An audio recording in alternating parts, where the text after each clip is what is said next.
جناب مسلم کے دین پر، جناب مسلم کی سیرت رسول کو کامل کرنے کی جو وہ قربانی ہے اس پر دیکھیے آپ. جناب مسلم کی شخصیت کے لیے کافی یہی ہے کہ امام حسین ان کو اپنا نمائندہ بنا کر رہے ہیں. مسلم کی غیرت اس بات کی اجازت نہیں دیتی کہ میری وجہ سے دشمن تیرے گھر میں داخل ہو اور تیری بے حرمتی.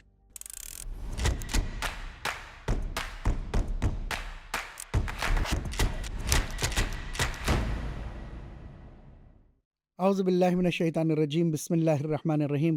ناظرین السلام علیکم ورحمۃ اللہ.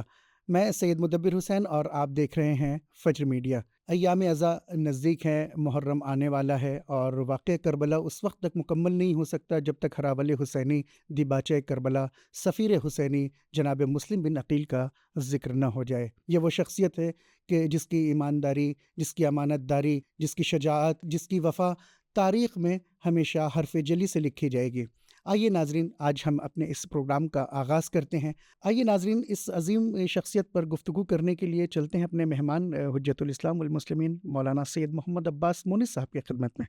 قبلہ السلام علیکم ورحمۃ اللہ. علیکم السلام ورحمۃ اللہ. جیسا کہ ابھی اپنے ناظرین کی خدمت میں بیان کیا کہ چونکہ ایام ازا نزدیک ہیں، کچھ ہی روز بچے ہوئے ہیں، اور واقعاً حقیقت بھی یہی ہے کہ یہ واقعہ کربلا اس وقت تک مکمل نہیں ہے جب تک سفیر حسینی جناب مسلم بن عقیل کا تذکرہ نہ کیا جائے. تو ہم چاہتے ہیں کہ آپ بہت مختصر طور پر ہمارے ویورز کے لیے جناب مسلم بن عقیل کے ان کا حسب نسب، ان کا گھر خاندان کیسا تھا، اس سلسلے میں اگر مختصر اگر آپ بتا دیں تو مہربانی ہوگی. اعوذ باللہ من الشیطان اللعین الرجیم، بسم اللہ الرحمن الرحیم وبہ نستعین. کافی خوبصورت سوال تھا یہ آپ کا کہ جناب مسلم کے حسب نسب پر بھی گفتگو ہونی چاہیے. تو اب ظاہر سی بات ہے کہ جناب مسلم کے والد عقیل ہیں.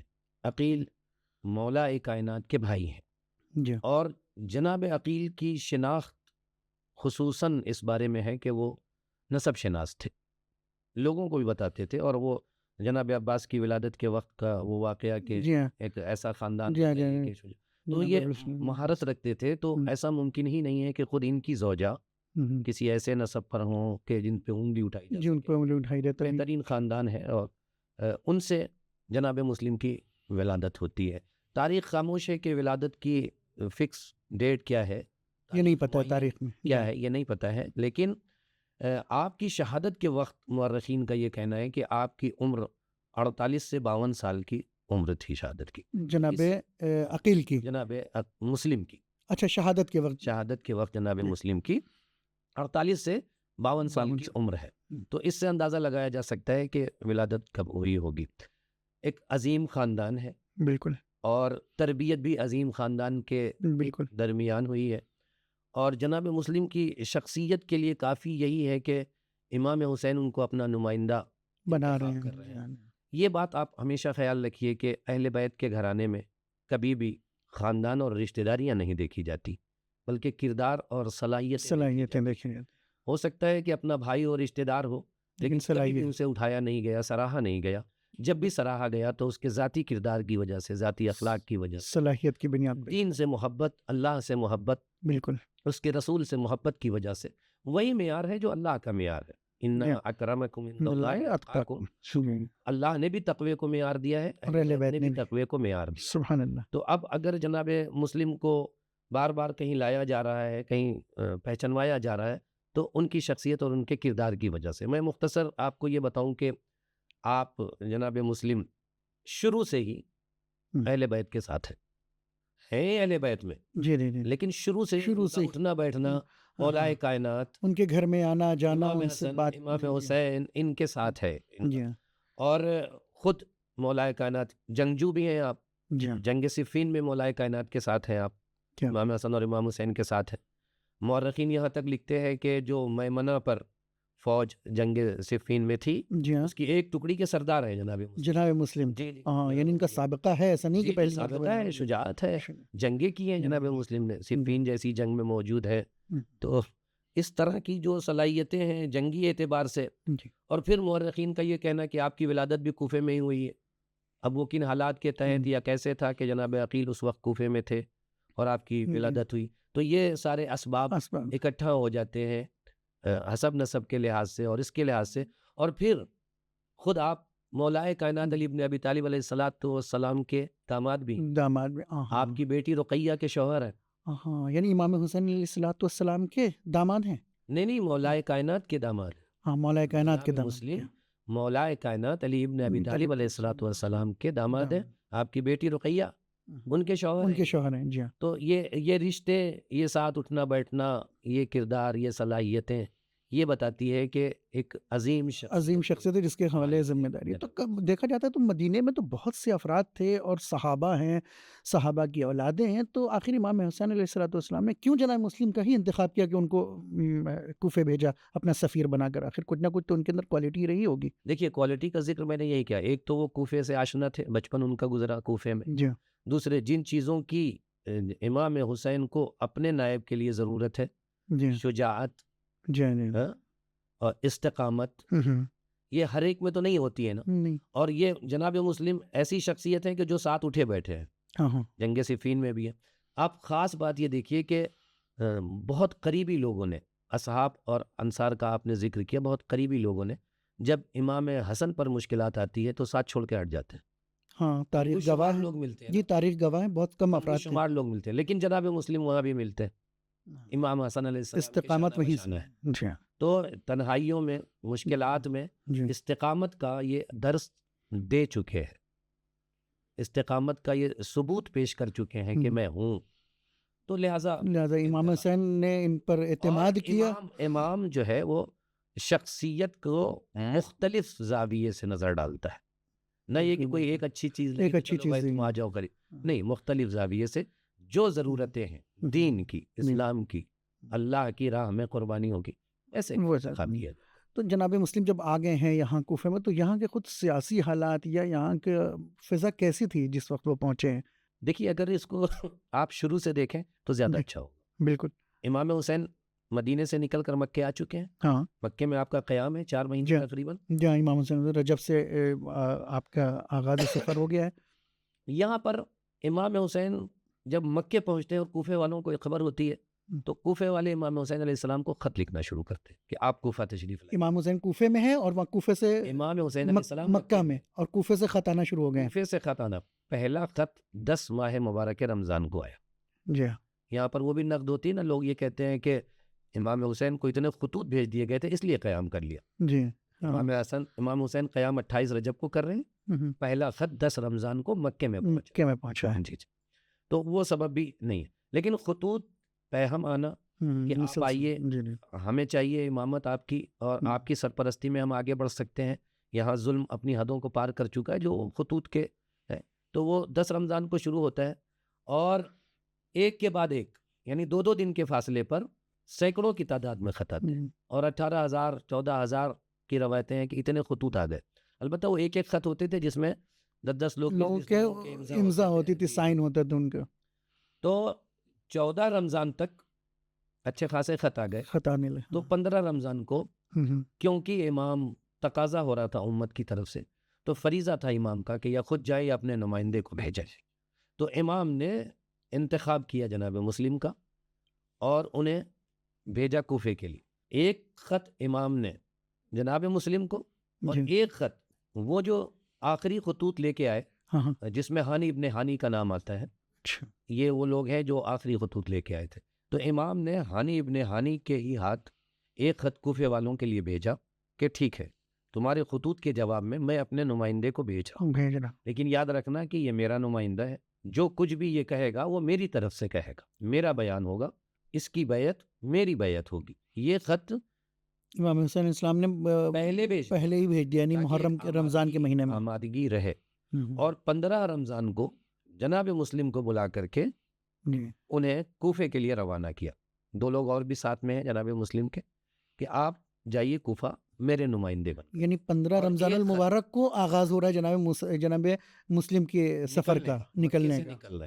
آج جس کو دیکھیے شیعہ عقیدوں کو ٹارگٹ کر رہا ہے، جوانوں اور بچوں کو بہکایا جا رہا ہے اور شیعوں کو کافر بتایا جا رہا ہے، جبکہ شیعہ ہی اسلام کی سچی تصویر ہیں جو رسول اور آل رسول علیہ السلام کے نقش قدم پر چلتے ہیں۔ فجر میڈیا نے یہ ذمہ داری محسوس کی ہے کہ شیعہ عقائد کی حفاظت کی جائے۔ فجر میڈیا، روشنی عقیدے کی۔ اور ایک خط خود جناب مسلم کے ساتھ بھی ہے جی ہاں نمائندگی کا، مہر اور امضا کے ساتھ کہ آپ میرے نمائندے۔ جب جناب مسلم کوفے پہنچتے ہیں جی تو اس خط کو جن لوگوں نے بیعت کیا تھا، جو لوگ آئے تھے، جو آمادہ تھے، اجتماع تیار میں تھے، بیٹھ جی کر کے خط کو نکال کر کے سب کے سامنے پڑھا اور دکھایا جناب مسلم نے کہ میں نمائندہ میں بن کے آیا نمائندہ۔ ہوں۔ پھر ابن زیاد کی کب آمد ہوئی وہاں پر، پھر وہ حالات کیا تھے؟ دیکھیے ابھی جناب مسلم یہاں پہنچے ہیں 5 شوال، جناب مسلم پہنچ جاتے ہیں کوفہ۔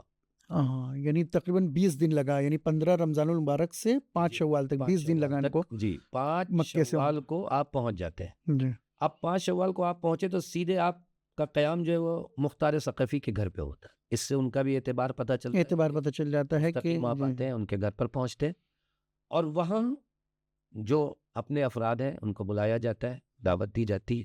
اب یہاں پر آپ یہ دیکھ سکتے ہیں نا ایکٹیویٹی جناب مسلم کی کارکردگی، جو کیا کیا ایکٹیویٹیز ان کی رہی وہاں پہنچنے کے بعد۔ ہی انہوں نے اپنی میٹنگیں شروع کر دی، جلسات شروع کر دی، کیا بات، نشستیں ہو رہی ہیں، مومنین کو بلایا جا رہا ہے، ایک لائے عمل تیار کیا جا رہا ہے کہ کس طرح سے کیسے کیا کیا جائے گا آگے قدم کیسے، کیونکہ جناب مسلم 2 مہینہ 2 مہینے، جی 4 دن تقریباً رہے ہیں، 2 مہینہ 4 دن، یعنی 2 5 مہینے 4 شوال دن کے سے بعد 5 عید کی 5 تاریخ سے لے کے 9 ذی الحجہ کو آپ کی شہادت ہوئی، تو 2 مہینہ 2 مہینہ 4 دن۔ تقریباً 64۔ اس میں آپ بیٹھے نہیں ہیں سکون سے، جو کام ہونا چاہیے ایک نمائندے کا وہ کام آپ کر رہے ہیں، کبھی ان کے گھر پہ کبھی ان پہ، کیونکہ ادھر سے دشمن کے افراد بھی موجود ہیں، خبریں پہنچا رہے ہیں، اور جیسے ہی خبریں پہنچیں گی ادھر سے بھی اقدامات شروع ہو جائیں گے، لہٰذا ان چیزوں کا خیال بھی رکھنا ہے۔ لیکن یہ زیادہ دن نہیں گزرے تھے کہ جاسوسوں نے خبر دے دی کہ مسلم یہاں آ چکے ہیں۔ یہ خبر کہاں پہنچی؟ یزید کو، ہاں یعنی شام پہنچ گئی یہ خبر، شام یہ خبر پہنچ گئی کہ یہاں آ چکے ہیں، امام حسین کے نمائندے آ چکے ہیں، اور آپ کے خلاف کارکردگی شروع ہو چکی ہے، اگر حکومت بچانا ہے تو کسی کو یہ نعمان بن بشیر جو ہیں یہ ہلکے پڑ رہے ہیں، ہاں ہاں ہاں یہ اس طرح سے ان کے سامنے مقاومت نہیں کر پا رہے، تو آپ کو کچھ کرنا ہوگا۔ جب وہاں خبر پہنچتی ہے تو وہاں سے لیٹر جاتا ہے ابن زیاد کے پاس، عبید اللہ ابن زیاد، جی جی، تو اس کے پاس لیٹر جاتا ہے اور اس کو یہاں کا کوفے کا والی بنا کر کے بھیجا جاتا ہے۔ اب جب یہ کوفے آتا ہے تو راستے میں اس کے ساتھ مشکلات ہوتی ہے، اور اس نے ایک چالاکی یہ کی تھی کہ جو موالیان حیدر کرار مشہور تھے بصرے میں، ان کو بھی اپنے ساتھ لیا۔ البتہ ان لوگوں نے بھی اپنی حکمت عملی کے تحت، کسی نے راستے میں کہ میرا اونٹ صحیح نہیں چل رہا ہے، میرا گھوڑا خراب ہو گیا ہے، تھوڑا رکو، وہ یہ چاہتے تھے کہ اس سے پہلے امام حسین پہنچ جائیں، تو انہوں نے اپنا رد عمل کیا، لیکن یہ بات سمجھ رہا تھا تو لہٰذا اس نے ان کا انتظار بھی چھوڑ دیا ان لوگوں کو راستے میں، اور خود اکیلا ہی پہنچ گیا یہاں کوفے، چلا آیا۔ تو آیا بھی، اب دیکھیں مکر و فریب و ہیلا ان کی عادت ہے، پہچان ہے، بنی ہوئی ہے کہ تو انہوں نے پہنچنے سے پہلے کوفے اپنی حیت تبدیل کی، اپنا لباس اور یمنی لباس وغیرہ پہن کر کے، وہ تھوڑا سا مشابہت لباس کے ذریعے امام حسین علیہ السلام کی کرنی چاہیے تاکہ لوگ ہمیں پہچان نہ سکیں، اور چہرے پر نقاب ڈال لیا۔ اس کا نقصان یہ ہوا کہ لوگ یہ سمجھے کہ امام حسین آ رہے ہیں، اور جوق در جوق اس کے استقبال کے لیے آگے بڑھ گئے، اور یبن رسول اللہ خوش آمدید کے نعرے لگانے لگے۔ تو جو ایکٹیو لوگ تھے، جو آگے تھے، ان سب کی شناخت اس نے وہیں سے پکڑ لیا کہ یہ کون ہے جو ہے، کیونکہ وہ سب لبیک کہتے خوش آمدید اور خوش آمدید کر رہے تھے، تو سب کی پہچان اس نے کری، اور پہنچتے ہی اس نے جو مسجد کوفہ میں لوگوں کو بلوایا ہے اور پہلا خطاب کیا ہے وہ کافی سخت ہے، ہاں دھمکیوں کے ساتھ ہے کہ میں آیا ہوں، مجھے حاکم شام نے نمائندہ بنا کے بھیجا ہے، میں تمہاری بھلائی کے لیے آیا ہوں، میں جو لوگ مقروض ہیں ان کے قرضوں کو ادا کروں گا، جو مظلوم ہیں ان کی حمایت کروں گا، سب کچھ کروں گا، لیکن میرے پاس تازیانہ بھی اور شمشیر بھی ہے اس کے لیے جو میری مخالفت کرے، یا میرے امیر کی مخالفت کرے گا، یعنی یزید کی۔ جی جی، یہ دھمکیوں کے ساتھ اس نے آغاز کیا، تو ایک طرح سے کوفے میں ایک دہشت کا ماحول چھا گیا۔ دیکھیے ایمان کے لیے نعرہ لگانا آسان ہوتا ہے، بالکل، لیکن اس کے میدان عمل میں پہنا دینا یہ بڑا سخت کام ہے، بہت سخت کام ہوتا ہے، اور وہ بھی جب آپ کے پشت پر سختیاں ہوں، مسائل ہوں، مشکلات ہوں، کبھی مال کا خطرہ ہے تو آدمی پیچھے ہٹ جاتا ہے، استقامت یہیں سے پتہ چلتی ہے، کسی کے جان کا خطرہ آتا ہے تو پیچھے، اب کسی کے گھر نابود ہو جانے کی بات ہے، سیدھے اس نے اعلان کیا کہ اب ہم چھوڑیں گے نہیں جو مخالفت کرے گا. اگر اسے نہیں پکڑ سکتے تو اس کے گھر والوں کو. گھر والوں کو اس طرح کے حالات، کو اس پہنا. طرح کے ماحول بنائے. اچھا جب یہ آج جناب مسلم نے بھی اپنا گھر چینج کیا. اچھا کیونکہ جہاں وہاں پر بھی پناہ لیے رکھی تھی مختار ثقفی مختار صف ہانی ابن عروہ کے گھر آ گئے. ہاں اب یہاں کیونکہ ہانی ابن عروہ کی شخصیت ایک عظیم شخصیت عظیم تھی، شہید جی، ان کا قبیلہ بھی بڑا قبیلہ مانا بڑا جاتا تھا. قبیلہ تھا، تو اس گھر میں آئے اور یہاں پہ بھی مخفی طور پہ کام ہونے لگا، لیکن آہستہ آہستہ سب کھل گیا. تو حالات، وہ لوگ جو روایتیں یہ کہتی ہیں کہ جناب مسلم کے ہاتھوں پر 12,000 18,000 اور 25,000 25,000 بیعتیں روایتیں ہیں کہ بیعت کیا لوگوں نے. یہ حقیقت ہے کہ لوگوں نے بیعت کیا، لیکن یہ وہ لوگ تھے کہ جو حالات بگڑنے سے پہلے اپنے اسلام اور اپنے ایمان کا دعویٰ کر رہے تھے.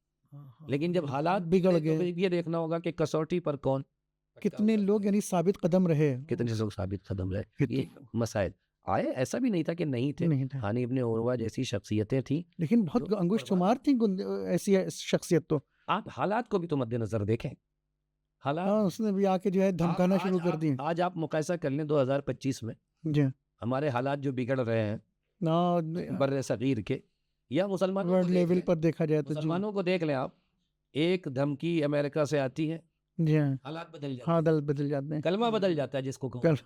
کیا بات تو ہے. حالات ایسے ہیں. اب اس وقت کے حالات کو آپ دیکھیے. یہاں تو کم سے کم میڈیا ہے اور باتیں ہیں، وائرل ہو جاتی. وہاں تلوار نکلی اور گردن، اور کوئی اب شمار کرنے والا بھی نہیں ہے کہ کون مارا گیا اور کون بچا. تو جب ایسے سب جلا دیے گئے، لوٹ لیے گئے.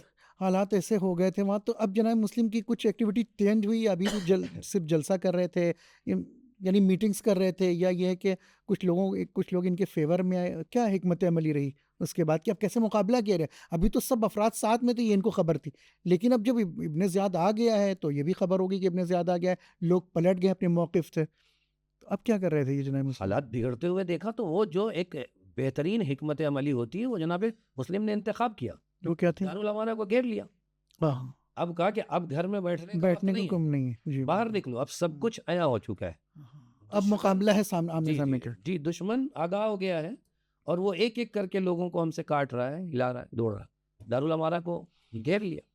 لیکن اب یہاں پر جو مورخین کا کہنا ہے کہ جو لوگ دارالامانہ کو گھیرے ہوئے تھے، پش سے اپنے جاسوسوں کو انہوں نے لگایا اور آتے تھے، وہ گئے ان کے گھروں میں گئے اور ان کی خواتین کو رگلایا کہ جو تمہارے شوہر وہاں لگے ہوئے ہیں نا، ہاں ان کو واپس شام سے فوج آ رہی ہے، ہاں ہاں اور کوئی بچے گا نہیں، سب مار دیے جائیں گے، تمہارا گھر اجڑ جائے گا، یہ باغ اجڑ جائے گا. یہ مکاری کیا ان لوگوں نے. جاؤ اپنے شوہر کا ہاتھ پکڑ کے لے آؤ، میں امان نامہ دیتا ہوں، میں شہادت دے دوں گا کہ تم لے آئی تھی، شام سے فوج آئے گی تو تمہارا شوہر نہیں مارا جائے گا. اب وہ عورتوں کا دل نازک، اب وہاں بھی موت اور حیات کی گفتگو. تو اس طرح سے خواتین آئیں اور اپنے اپنے شوہروں کا ہاتھ پکڑ کر واپس لے گئی. کھینچ کر لے. انہوں نے دیکھا کہ جو لوگ استقامت دکھا رہے ہیں ان کے پاس آئے. اب یہ بیک میں کام ہو رہا ہے، ہاں ہاں ہاں ان کے پاس آئے، اشرفیاں سکھے ہاں لے لو اور چلے جاؤ. اگر فوج آ گئی تب تو سوائے موت کے اور کچھ بھی نہیں. تو اب یہاں وہی ہے، ایمان دیکھنا پڑے گا کہ کس کا کتنا قوی تھا. اب مورخین کا یہ کہنا ہے کہ آہستہ آہستہ آہستہ آہستہ کر کے لوگ وہ واپس ہونے لگے، چھوڑ دیا، ساتھ چھوڑ دیا. یہ جناب مختار اور جناب ہانی بن عروہ جیسے مضبوط لوگ، ان کا کیا ہوا؟ لیکن جناب ہانی کو قید کر کے لایا گیا دارالامانہ پر جی اور وہاں ان کو شکنجہ دیا گیا. تو ہانی کی وجہ سے جو قبیلہ ہانی ہے یہ سب اکٹھا ہو گئے، یہ سب اکٹھا ہو گیا کہ ہمارے سردار کو واپس کرو. جی اعتراض کیا. تو وہاں پر جو ہے وہ نعمان بن بشیر کو لایا گیا اور انہوں نے دیکھ کر کے کہا کہ ہانی تو بالکل خیریت سے ہیں اور ان کے اوپر کوئی شکنجہ نہیں ہے اور کچھ بھی نہیں ہے، آپ لوگ اپنے اپنے گھر جائیے. وہ لوگ مطمئن ہو کے چلے گئے، ان ہو کر کے گھر چلے. یعنی اس طریقے سے حالات کو ایک دم چینج کر دیا ایسے گیا. بدلی، حالات ایسے بدلے، اور یقیناً جن لوگوں نے سپورٹ کیا وہ انگوش شماری کیوں نہ ہو، داد دینی پڑے گی ان کی ہمت اور حوصلے کی، کہ کس طرح سے انہوں نے اپنے وجود کو مٹانے کی آمادہ ہو گئے، مٹانے کے لیے، اور جناب مسلم کے ساتھ. کیسے گرفتار ہوئے جناب مسلم؟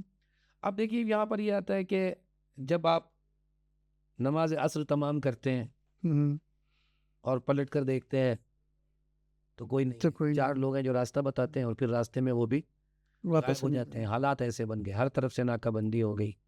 تو اب جناب مسلم کے لیے ملتا یہ کہ آ کر کے ایک گھر کے پاس دروازے میں بیٹھ گئے، کوئی نہیں ہے، کوئی مونس و یاور نہیں.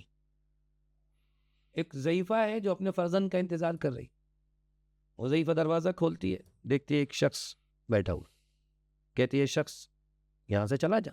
کیوں یہاں بیٹھا ہے؟ کوفے کے حالات ٹھیک نہیں ہیں, یہاں سے چلا جا. تو جناب مسلم پانی مانگتے ہیں, وہ جاتی ہے پانی دے دیتی ہے اور پھر چلی جاتی ہے. تھوڑی دیر کے بعد پھر وہ واپس آتی ہے, آنے کے بعد دیکھتی ہے کہ بیٹھا ہے. اس نے ایک عجیب و غریب جملہ کہا, اور اس سے آپ جناب مسلم کے دین پر, جناب مسلم کے سیرت رسول کو کامل کرنے کی جو وہ قربانی ہے اس پر دیکھیے آپ. وہ کہتی ہے کہ اے شخص, میں نے تجھے بار بار منع کیا لیکن تو یہاں بیٹھا ہے, اب میں تجھے اجازت نہیں دیتی کہ تو میرے دروازے پہ بیٹھ.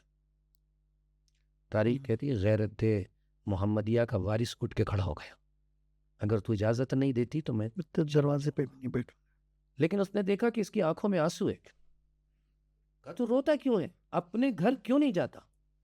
ایک عجیب جواب دیا کہ جس کا کوفے میں کوئی گھر نہ ہو وہ کہاں جائے. کہ کوفے میں گھر نہیں, کیا مطلب, کہاں کے رہنے والے؟ تو میں مدینے سے, میں حسین کا سفیر ہوں. وہ محب حسین تھے, میں گھر میں بلا کے لے جاتی. اب میں یہاں تفصیل سے مصائب یا اس کی گفتگو نہیں کروں گا, لیکن وہ ایک حساس جملہ جو جناب مسلم نے کہا کہ جب اس کے بیٹے نے آ کے چغلی کی اور جا کے دربار میں بتا دیا کہ میرے گھر میں ہے, اور گھیر لیا گیا اس محلے کو, اس منطقے کو, تو جناب مسلم نے زیرہ پہنی تلوار اٹھائی اور باہر نکلنے لگے. تو سامنے آ گئی, آقا گھر میں ہی رہیے, حفاظت ہے یہاں پر. تو ایک عجیب جملہ کہا کہ مسلم کی غیرت اس بات کی اجازت نہیں دیتی کہ میری وجہ سے دشمن تیرے گھر میں داخل ہو اور تیری بے حرمتی. آپ غیرت مسلم کو دیکھیے. یہاں پر رک کے میں کہوں گا کہ اے جناب مسلم, آپ کی غیرت کو لاکھوں سلام, لیکن اچھا ہوا کہ آپ کربلا میں نہیں, کیونکہ ایک کنیز کی بے حرمتی نہیں تھی. وہاں اہل حرم کے ساتھ کیا ہوا. تو نکل پڑتے ہیں باہر نکلتے ہیں اور وہیں گلیوں اور کوچوں میں مقابلہ کرتے ہیں ابن زیاد کی قوم سے. فجر میڈیا قم المقدسہ اور نجف اشرف کے علماء پر مشتمل ایک مضبوط ٹیم ہے جو دن رات سوشل میڈیا پر ایکٹیو ہے اور مکتب اہل بیت علیہ السلام کا دفاع کر رہی ہے. آپ سے صرف اتنی گزارش ہے کہ ہر سوال اور اعتراض کو فوراً ہم تک پہنچائیں تاکہ ہماری ٹیم جلد سے جلد اس کا جواب دے سکے. آپ سے یہ بھی گزارش ہے کہ ہماری آواز کو جہاں جہاں تک پہنچا سکتے ہیں ضرور پہنچائیں. اللہ آپ کا حامی و ناصر ہو. فجر میڈیا, روشنی عقیدے کی. وہاں پر تاریخ یہ کہتی ہے کہ مقابلے میں کیفیت یہ, کیونکہ میں نے آپ کو بتایا کہ شجاعت آپ کی جو ہے وہ خاندانی ہے اور تربیت اہل بیت مولا کائنات کے ساتھ پلے بڑھے ہیں, تو شمشیر چلانا صفین میں دیکھ مقابلہ نہیں کر پا رہا کوئی. اب وہ حکمت عملی اپنائی جا رہی ہے کہ کیسے پتھر مارے جائیں, آگ چھتوں سے پھینکی جائے, نامردی جسے نامردی, وہ حکمت عملی ہے. جبکہ جناب مسلم بھی ایک جگہ پہنچ کر کے ایک زخمی ہو جاتے ہیں اور دیوار پہ ٹیک لگا کے کہتے ہیں کہ کیا تم مسلمان نہیں, تمہیں نہیں پتہ ہے میں کون, تم تو میرے ساتھ وہ برخورد کرتے ہو جو کافروں کے ساتھ کی جاتی. پتھر تو نہ مارو اور ساتھ نہیں دے سکتے, آگ اور لکڑیاں تو نہ پھینکو اپنے چھتوں سے, اگر جنگی کرنا ہے تو آؤ مقابلے میں ہو. اور پھر وہ کیفیت کیا, وہ ابن زیاد آواز دیتے ہیں کہ ایک آدمی کو گرفتار کرنے کے لیے تم سے کہا تھا, کیا ہے؟ یہاں سے جواب ملتا ہے کہ جو آدمی ہے نا کہنے کے لیے ایک ہے وہ, لیکن وہ بنی ہاشم کا شیر ہے. میں بنی بکال سے ہماری جنگ نہیں ہے, بنی ہاشم کا شیر ہے. اس ایسے کو گرفتار جس کے ہاتھ میں شمشیر ہے کیسے کریں؟ فوج بڑھائی جاتی اور بار بار بہانے سے امان نامہ دیا جاتا کہ ہم تم کو امان دیں گے, مسلم رک جاؤ, ہم تمہیں امان دے رہے ہیں, کوئی تمہیں نہیں مارے گا, کوئی تمہیں نقصان نہیں پہنچائے گا. جناب مسلم کا جواب ہے کہ تم جیسے لوگوں کو میں اچھی طرح سے جانتا ہوں, نہ تمہارے وعدے کی اہمیت ہے نہ تمہارے امان نامے کی اہمیت ہے. دیکھیں ایسے حالات میں بھی دین کا پیغام, یہ کا پیغام اور دین پر حق کو باطل کو واضح کر رہے ہیں کہ تم لوگوں کو میں پہچانتا ہوں, نہ تمہارے وعدے کی اہمیت ہے نہ تمہارے امان نامے کی اہمیت ہے, اور مجھے نہیں چاہیے ایسا امان نامہ. اس طرح کی گفتگو.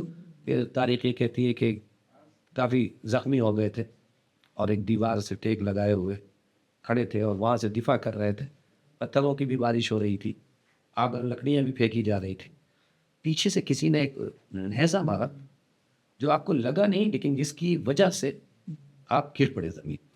اور جیسے ہی گرے ایسی ظالموں نے کہا کہ آپ کو وہاں پر گرفتار کر دیا. یعنی آخری وقت تک بھی ان کے وعدے کی اہمیت نہیں دیا, اعتماد نہیں کیا, اور اس طرح سے گرفتار کیا جاتا ہے آپ کو. گرفتار ہونے کے بعد اب دیکھیں کیفیت یہ ہوتا ہے نا آدمی کے, اب تو سب کچھ ختم ہو گیا, اب میں پکڑ گیا, اب میں گرفتار ہو گیا, تو گرفتار کر کے لائے کہا امیر کو سلام کرو, یہ تمہارا ہوگا, ہمارا امیر نہیں ہے. کیا سبحان اللہ, وہ شجاعت دیکھیں گے نا. یہ بہت بڑا اس کے لیے جو ہے حوصلہ چاہیے. جی جی جی جی, ایسے حالات میں جب موت سامنے کھڑی ہو, ایسے ظالم جابر لوگ سامنے کھڑے ہو, پھر بھی وہی حقانیت کی یہ تمہارا امیر ہوگا, ہمارا امیر ایسا نہیں ہے, اور میں سلام نہیں کرتا ہے. پھر گرفتار کر کے آپ کو لے جاتا دارالعمارہ کی طرف. وہاں بھی آپ نے کہا کہ وصیتیں ہیں میری, 3 وصیتیں کی ہیں آپ نے. البتہ وصیتیں کرتے وقت آپ کی آنکھوں سے آنسو نکلتے. ایک شخص نے طنز کیا کہ اتنے بڑے مشن پہ آئے تھے اور اتنی عظیم شخصیت کے نمائندے تھے, رونا اچھا نہیں لگ رہا ہے تمہارے اوپر. وہ یہ سمجھا کہ خوف اپنے ڈر کی وجہ سے, اپنے جان کی خوف سے رو رہے ہیں. تو کہتے ہیں نا کہ باطل سے بھی اللہ کہلوا لیتا ہے آقا پیغام. جناب مسلم نے وہاں بہترین پیغام دیا کہ یہ تمہاری غلط فہمی ہے کہ تم یہ سمجھ رہے ہو کہ وہ اپنی ذات کے موت کے ڈر سے رو رہا ہوں. ڈر سے رو رہا ہوں. میں تو اس لیے رو رہا ہوں کہ تم جیسے لوگوں کے لیے میں نے اپنے آقا کو خط لکھ دیا کہ آقا تشریف لے آئیے. ان کے حالات سے, کے حالات سے میں اپنے آقا کے لیے نہ کہ تمہارے لیے. اور پھر آپ ایمان اور سیرت پیغمبر پر چلنے کا بہترین نمونہ جناب مسلم کو دیکھیے کہ 18,000 لوگوں نے بیعت کی, جی اپنے اموال لا کے دیے, بیت المال اچھا خاصا ہے نا, لیکن وصیت دیکھیے کہ میری زرع بیچ کر کے میرا قرض ادا کر دینا. یعنی ضرورت کے تحت مسلم نے بیت المال کو ہاتھ نہیں لگایا, قرض لے لیا کہ میں مقروض ہو گیا تو میری زرع بیچ کر کے میرا قرض ادا کر, مجھے دفن کر دیا جائے میرے جنازے کو, اور میرے آقا کو پیغام دے دیا جائے کہ کوفے نہ آئے. دیکھ ذاتی کوئی بات نہیں ہے, جہاں بھی ہے دین کا پیغام, جہاں بھی ہے امت کو اہل بیت کے نظام سے آشنا کرانا ہے, اس طرح کی وصیت. تو پھر وہ سر اور تن میں جدائی ہونا جناب مسلم کی, اور عجیب داستان ہے کہ آپ کے پیر میں رسی باندھ کوفے کی گئی, راسے کو کھینچا گیا. عجیب. اور یہ پہلا بنی ہاشم کا جنازہ تھا جسے مسلوب کیا, سلیب پہ چھوڑا, سلیب پہ چھوڑا. جی جی, پہلا جنازہ. واہ, ظالمین پر لعنت. جناب مسلم کی شہادت سے کچھ اگر پیغام ہماری جوان یوتھ نسل لیے گئے, کوئی خاص پیغام؟ دیکھیے جناب مسلم ابن عقیل امام حسین کے سفیر, جی کوفے آئے اور امام حسین نے واضح کر دیا کہ دیکھو جو پوری مکمل ذات جناب مسلم سے جو میسج آتا ہے, جو پیغام آتا ہے, وہ خلاصہ کر کے آپ کے سامنے پیش کرتا ہوں. بسم اللہ. کہ میرے نمائندے ہیں, تم بیعت مسلم کے ہاتھ پر کرو گے لیکن بیعت میری ہوگی میری بیعت. جی جی, بیان مسلم کی زبان سے نکلے گا لیکن ہوگا میرا. نمائندے کے شرائط بتا رہے ہیں حسین علیہ السلام کہ نمائندہ ہوتا کون, معتمد ہوتا کون ہے. ہم نے ایسے ہی نہیں بنا لیا, ہم نے مختلف زاویے سے بررسی کی ہے, چھانبین کی, اس کے بعد ہم نے جو ہے یہ ادھر ادھر کا چنا ہوا نہیں ہے, یہ امام وقت کا منتخب شدہ ہے. بڑی بات ہے, امام وقت کا منتخب شدہ. تو جب امام کا انتخاب ہے تو اب اس کا ہر فعل امام کی طرف نسبت ہوگی اس کی. اور کوفے والوں کو یہ ہے کہ تم اپنی صداقت اور اپنے ایمان کی گواہی مسلم کے طور پہ دو. تو مجھے بلا رہے تھے نا, تم یہ کہہ رہے تھے کہ آقا میں آپ کا مولائی اور آپ کی سیرت پر چلنے والا. آج 2025 میں بھی مولائیوں کی شناخت ایسی ہی ہوتی ہے, کہتے ہیں کہ ہم مولا کے ماننے والے اور ان کی سیرت پہ چلنے والے. اس زمانے میں بھی لوگ تھے, اس زمانے کے لوگوں کو مولا نے امتحان کی منزل میں ڈالا کہ تم نے جو کہا ہے اسے عملی جامہ پہنا کے دکھاؤ. مسلم کا سپورٹ کر کے دکھاؤ، میں یہ سمجھوں گا تم نے حسین کا سپورٹ، تم نے ساتھ دیا. لیکن وہاں پر اکثریت یہ کہہ کے کہ مسلم امام حسین تھوڑی ہے، ہاں ہاں امام حسین معصوم معصوم ہے اور مسلم غیر معصوم. یہ ایک نسبت، یہ توجیہ پیش کر کے انہوں نے، بہت سے ایسے لوگ تھے جنہوں نے بیعت تک بھی نہیں کی اور پیچھے ہٹ گئے، اور کہ جب امام آئیں گے تب ہم تو ہم ان کے ساتھ ہو جائیں گے. میں آج کے نوجوانوں کو، امت مسلمہ کو یہ پیغام دینا چاہوں گا آپ کی فجر میڈیا کے ذریعے سے کہ دیکھیے کہ جب امام کا منتخب شدہ ہو تو اسے امام جیسی اہمیت دینی چاہیے. یہ کہہ کے کہ آپ معصوم نہیں ہیں اور جو معصوم ہے اور فلاں ہے اور فلاں، بہانہ نہیں. امام یہ دیکھنا چاہتا ہے کہ آپ مطیع اور فرما بردار کتنے ہیں.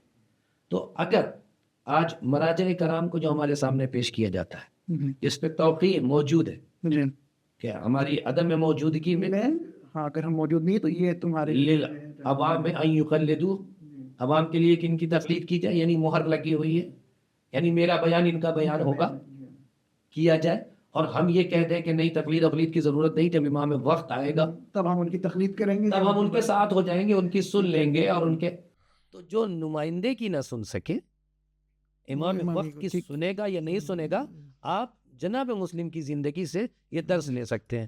کوفے والوں نے بھی یہی کہا تھا، ہاں یہی کہا تھا امام کہ حسین علیہ السلام آئیں گے تو ہم ان کے ساتھ ہو ان جائیں کے گے. ساتھ ہوں گے. ابھی تو مسلم کی بات ہے، کوئی ایسا مسئلہ نہیں ہے. تو میں یہ کہوں کہ شاید عذاب الہی کے طور پر ایسا ہوا کہ نہ وہ مسلم کی بیعت کر سکے اور نہ ہی کربلا جا کے امام حسین کا ساتھ دے سکے، بلکہ ایسا عذاب میں مبتلا ہوئے کہ کہنے کے لیے آپ اپنے آپ کو مولائی اور شیعہ نے حیدر کرار کہہ رہے تھے، لیکن لشکر یزید میں نظر آئے. شاید یہ عذاب الہی، بالکل اگر بالکل تم صحیح وقت پہ اپنے امام کا وقت ساتھ نہیں دو گے، پہچان تو لیتے شاید ہیں. تمہیں عذاب کے طور پر ایسے حالات میں تمہیں رکھا جائے گا.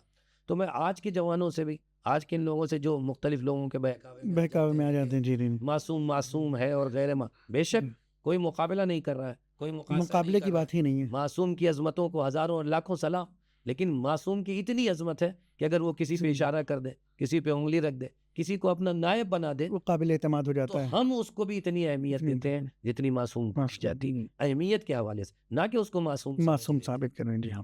تو ہمارا فریضہ یہ ہے کہ آج ہم اپنے مراجع کرام کی بات سنیں اور وہ جو اطاعت کا جذبہ ہے اسے زندہ کر کے رکھیں. کہیں ایسا نہ ہو ہٹ دھرمی اور مخالفت ہماری عادت بن جائے اور جب وقت کا امام آئے تو بھی ہم کو چار بہکانے والے مل جائے کہ پتہ نہیں یہ امام ہے کہ نہیں ہے، پتہ چلے زندگی تمام ہو جائے اور ہم یہی تجزیہ کرتے رہ جائیں اور امام کا ساتھ بھی نہ دے سکیں، بلکہ ان کے دشمنوں میں ان کی دشمنوں کی صف میں کھڑے ہو جائیں. تو پناہ مانگنا چاہیے ایسی زندگی پر اور درس لینا چاہیے جناب اس مسلم تاریخ سے جو جناب مسلم کے ساتھ تھی کہ جنہوں نے ساتھ چھوڑا ان کا انجام کیا ہوا. آج تک وہ بدنام ہے، آج تک ان کی بے وفائی مشہور ہے. حالانکہ ان میں بہت اچھے لوگ تھے جو کربلا میں بھی آئے، آ کر امام کا ساتھ دیا اور شہید ہوئے، شہادت لیکن یہ داغ ان کے اوپر لگ گیا. تو آج بھی ہم امت مسلمہ کو یہی کہیں گے کہ سنیں، مراجع کرام کی سنیں، رہبروں کی سنیں، تاکہ آپ کی اطاعت کی عادت ہو اور جب امام آئے تو پھر اسی عادت کے تحت امام کی بھی اطاعت، امام کی پیروی میں زندگی. انشاءاللہ آپ سب کا شمار امام کے بہترین سپاہی. سبحان اللہ، جزاکم اللہ. قبلہ بہت شکریہ، بہت عمدہ اور بہت ہی اچھی گفتگو رہی کہ انشاءاللہ ہمارے ویورز کو بھی پسند آئی ہوگی یہ گفتگو. اور ہم آپ سے اجازت لیتے ہیں، بہت شکریہ ادا کرتے ہیں آپ کے اپنے ویورز کی طرف سے، آپ کا شکریہ ادا کرتے ہیں اور ویورز کا بھی شکریہ ادا کرتے ہیں اپنے ناظرین کا کہ انہوں نے وقت نکالا اور اس اہم شخصیت کے بارے میں اس پروگرام کو دیکھا اور ضرور ان کے علم میں اضافہ ہوا ہوگا، ان کی نالج میں اضافہ ہوا ہوگا. اور اس سے پہلے کہ ہم آپ سے اجازت لیں، ہم چاہیں گے کہ آپ ہماری اس ویڈیو کو ضرور، ہمارے چینل کو سبسکرائب کریں، ویڈیو کو بھی لائک شیئر کریں اور دوسروں تک پہنچائیں اس عظیم پروگرام کو، اس عظیم مطالب کو، تاکہ آپ بھی ثواب دارین میں شامل ہو سکیں. انشاءاللہ پھر ملتے ہیں کسی دوسرے اور نئے عنوان کے ساتھ. تب تک کے لیے ہمیں دیجیے اجازت. خدا حافظ.